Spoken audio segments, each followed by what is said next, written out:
Welcome to the deep dive. This is where we take some interesting sources and, really dig into them to pull out the key insights for you. Yeah, basically helping you get up to speed without you having to wade through everything first. Exactly. So, our mission today, we're exploring Jack London's To Build a Fire. It's pretty intense. Oh, definitely. We've got parts of the story itself, a bit of analysis, the full text too. We really want to understand this character's journey, why it goes so wrong, and maybe what London was getting at. Sounds good.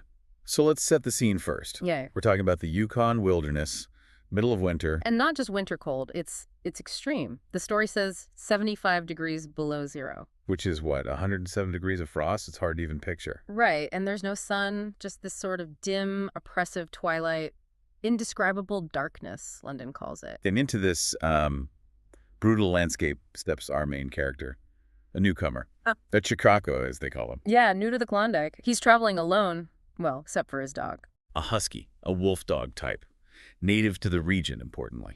And he's trying to reach a camp on Henderson Creek. Got buddies waiting there, the boys. Expects to make it by 6 o'clock. But right away, there's this contrast set up, isn't there? Yeah. Between the man and the dog. Totally. The dog is visibly anxious. It doesn't want to be out there. You feel its instinct screaming danger. And that instinct is key. The dog knows this cold is life-threatening. It doesn't need a thermometer. It feels it. It's this deep, innate understanding. Whereas the man, well, he knows it's cold, intellectually. Yeah, he acknowledges 50 below is cold, but it's just data to him. It doesn't translate into, personal danger.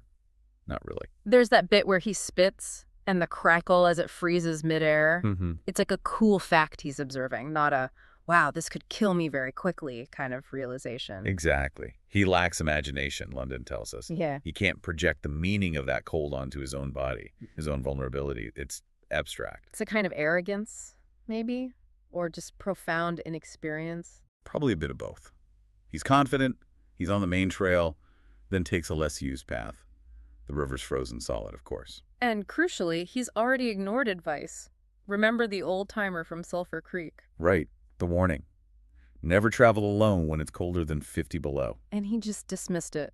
Thought the old guys were maybe too cautious, too womanish even. Which really sets up his character flaw, doesn't it? That overconfidence, that hubris, thinking he's tougher or smarter than nature and experience dictate. And, well, nature doesn't take long to push back. He steps wrong. The hidden spring. Yep. Breaks through the ice, not into the main river, but into this overflow, gets his feet and legs wet up to his shins. Which, in that temperature. That's not just inconvenient, that's an emergency. Yeah. Immediate, serious danger of freezing. So he knows he has to stop, has to build a fire, dry his gear. And he does it. He gathers the wood, gets a fire going. There's that moment of success. Relief. You feel that temporary warmth, the small victory against the cold. Even the dog creeps closer, wanting that fire. But maybe that success makes him a little complacent again. Like, see? I can handle this. Could be, because his next move... Oh, boy. The location for the fire. The fatal mistake. Building it right under a big spruce tree, one absolutely loaded with snow. You can almost see it coming, can't you? He's pulling twigs from the brush or on the base. And the slight movement is enough. The whole load of snow on the branches just cascades down. Woomph. Fire's gone. Instantly smothered. And London describes the man's reaction. It's like a sentence, a judgment of death. That moment feels pivotal, like the point of no return, almost. Do you think that's when his fate is sealed? It's certainly where his margin for error completely disappears. Before, mistakes were dangerous. Now they're fatal. And this was a big one, born from not observing, not thinking ahead. Yeah, that lack of imagination again, not seeing the connection between pulling a twig and the snow overhead. So now he's really up against it. He has to build another fire, but his hands, they're freezing fast, numb. The detail here is excruciating. Trying to get the matches out, fumbling, dropping the whole bunch in the snow. Picking them up one by one because his fingers are useless together. Then trying to strike one match. He can't feel it. He finally gets one lit, holding the whole bunch. Scrapes it on his leg. It flares up. But then the fumes, the sulfur, get in his nose. He coughs. Drops it. He even tries lighting the whole pack of matches against his leg. A desperate gamble. It works. Briefly. A big flare. Mm-hmm. But his hands are so frozen, so clumsy, he can't separate the birch bark kindling, can't feed the flame. It burns his flesh, but he can't use the heat effectively. The flame dies. Just agony to read. And then his eyes fall on the dog. And this wild idea comes to him. He remembers hearing about someone surviving by killing an animal and crawling inside its carcass for warmth. Or in this case, just thawing his hands inside the dog's warm body long enough to try again with the fire. It's brutal. Primal survival thinking kicking in. All sense of companionship gone. Just a resource. But when he calls the dog... The tone of his voice is wrong. Strange. Frightening. The dog feels it instantly. That animal instinct again. It senses the man's desperation, the underlying threat. It won't come close. He tries to grab it, lure it, but he can't. His hands are useless lumps of ice. He can't grip, can't kill. The dog easily evades him. And with that failure, the realization seems to hit him fully. It's not just about losing fingers or toes anymore. No. This is it. The cold is winning. Death isn't just a possibility. It feels inevitable now. The numbness is creeping up his limbs. Fear turns into a kind of panic. He makes that last frantic dash, starts running towards the camp. A desperate, impossible run.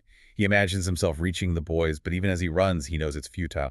He feels detached from his own body, like he's running above the snow, not on it. And then he just can't anymore. He stumbles, falls, can't get up. This strange drowsiness comes over him. Yeah. A peacefulness almost. The idea of freezing to death in sleep starts to seem appealing.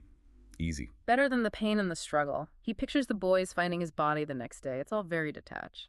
And his final clear thought is of the old-timer at Sulphur Creek. Yeah. He admits it aloud, sort of murmurs it. You were right, old Hoss. You were right. A final tragic admission of his own fatal mistake. His arrogance. And then he drifts off. He dies there in the snow. And the story ends with the dog. It waits for a while, confused, whining a little maybe for the fire that never reappeared. It doesn't understand at first, but then it catches the scent of death. Instinct takes over completely. The man is gone. The source of fire and food is gone. Its own survival depends on finding another source. So it turns, points its nose towards the camp. And trots off down the trail, leaving the man behind, seeking the other food providers, the other fire providers. Survival. Wow. It's just such a stark, powerful story. So if we're boiling it down, what are the big takeaways here? Well, first and foremost, it's about the overwhelming indifference of nature. Nature isn't malicious, it just is.